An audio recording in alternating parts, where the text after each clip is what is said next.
Hello दोस्तों, स्वागत है आपका स्पार्क कोचिंग सेंटर में। तो गाइस, आज की वीडियो में हम पढ़ने वाले हैं क्लास 11th की जियोग्राफी, जिसका चैप्टर नंबर है 11th और चैप्टर का नाम है विश्व की जलवायु एवं जलवायु परिवर्तन।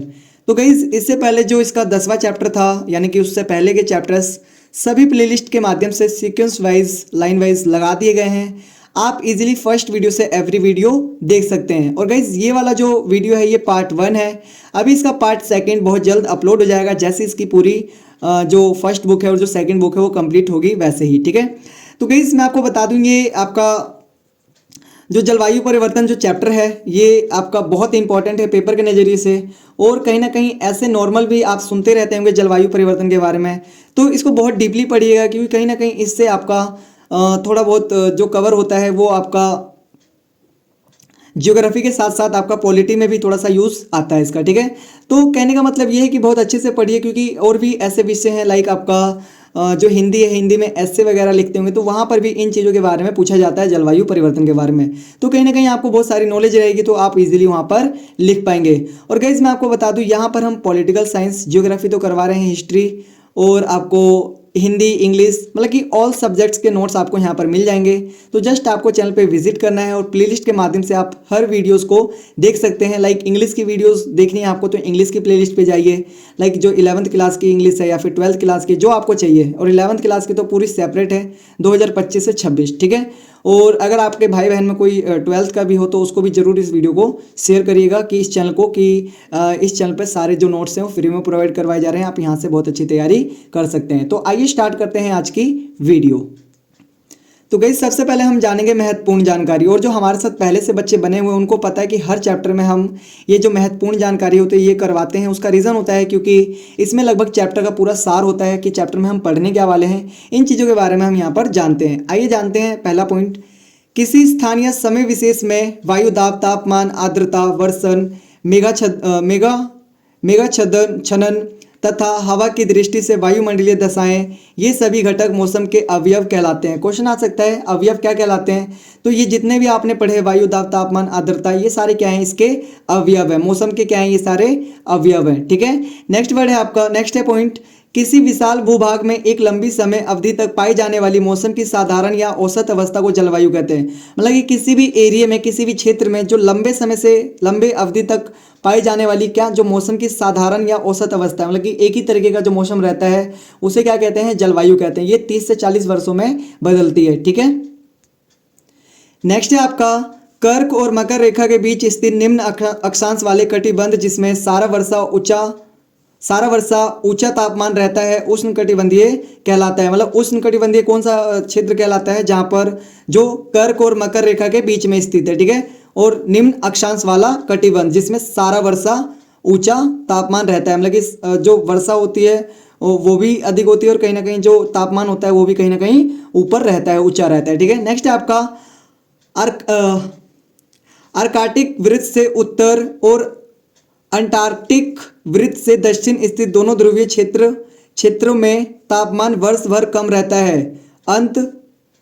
अतः शीत कटिबंध कहा जाता है। मतलब कि शीत कटिबंध, क्योंकि यहाँ पर जो सारा तापमान रहता है वर्ष भर वो क्या रहता है, कम ही रहता है, इसलिए इसको क्या कहते हैं, शीत कटिबंधीय। समझ में आ गया, चलिए वेरी गुड। तो दोस्तों, अभी तक हमने इसकी महत्वपूर्ण जानकारी पढ़ी, अब हम पढ़ेंगे महत्वपूर्ण प्रश्न। तो आइए प्रश्नों को देखते हैं। मेरा फ़ोन नंबर है 8178988103। आप इस नंबर पे कॉल करके पीडीएफ रिलेटेड या फिर कुछ अदर इश्यूज आ रहे हों तो आप उन सभी को सॉल्व करवा सकते हैं, ठीक है। तो देखिए, पहला क्वेश्चन दिखा रखा है, जलवायु प्रदेश किसे कहते हैं। आंसर दिखा रखा है, एक समान जलवायु वाले क्षेत्रों को जलवायु प्रदेश कहते हैं। मतलब जहाँ पर एक ही तरीके की जलवायु लॉन्ग टाइम से बनी हुई है उसे क्या कहते हैं, जलवायु प्रदेश, ठीक है। नेक्स्ट है आपका दूसरा, वर्गीकरण की जननिक प्रणाली अनुभाविक प्रणाली से किस प्रकार भिन्न है। जो वर्गीकरण की जननिक प्रणाली है वो अनुभाविक प्रणाली से किस प्रकार अलग है, भिन्न है। आइए जानते हैं।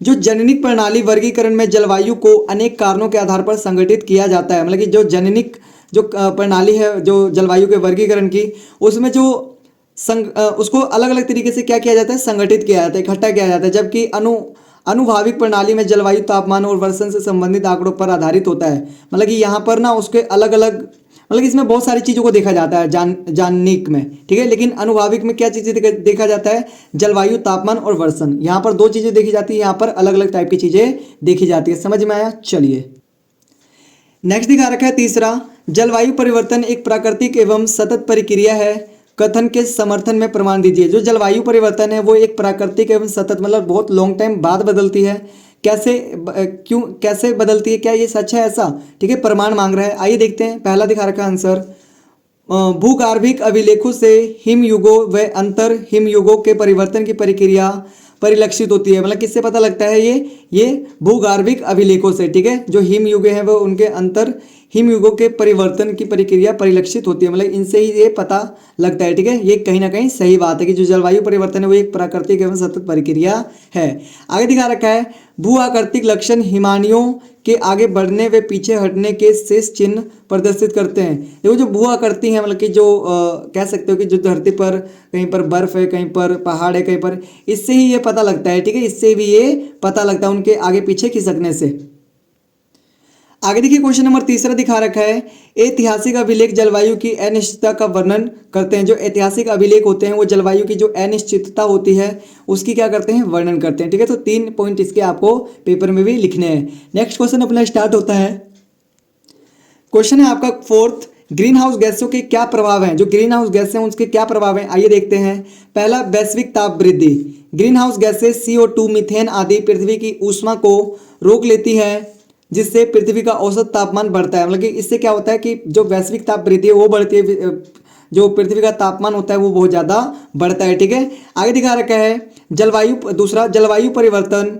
जलवायु परिवर्तन क्या होता है, जलवायु का परिवर्तन होता है। तापमान बढ़ने से मौसम में अनियमितता आती है, जैसे बाढ़, सूखा, चक्रवात और हीट वेव की घटनाएं बढ़ती है। मतलब कि यहाँ पर अगर देखा जाए तो जलवायु परिवर्तन हो जाता है, ठीक है। जैसे बाढ़ आने लग जाता है, सूखा हो जाता है, चक्रवात आने लग जाते हैं, हीट वेव की घटनाएं बढ़ती हैं, ठीक है। तो ये सारी किसके प्रभाव हैं, ये कहीं ना कहीं ग्रीन हाउस गैसों के प्रभाव हैं।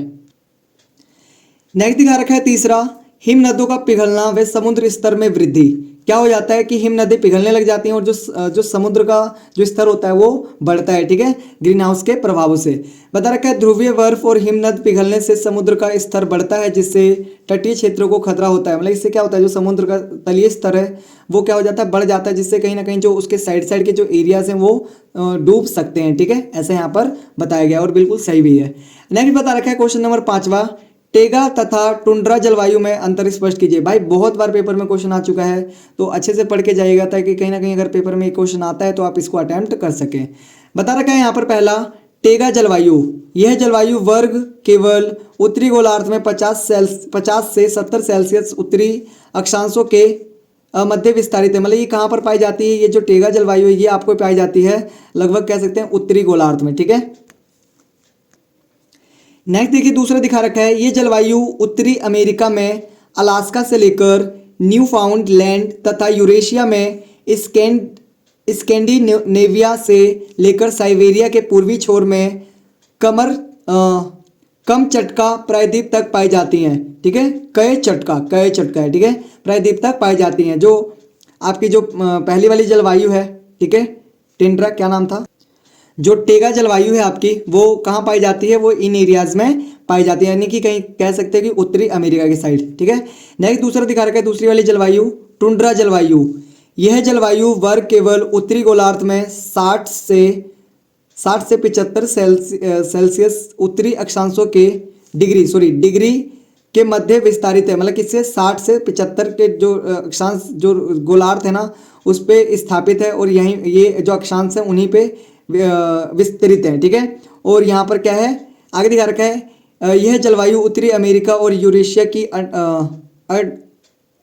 अर्कटिक तटीय पट्टी में ग्रीनलैंड और आइसलैंड के हिम रहित तटीय क्षेत्रों में पाई जाती है, ठीक है। ये कहाँ पाई जाती है, ये कहीं ना कहीं पाई जाती है उत्तरी अमेरिका और यूरेशिया में, ठीक है, याद रहेगा। चलिए वेरी गुड, आगे देख लेते हैं।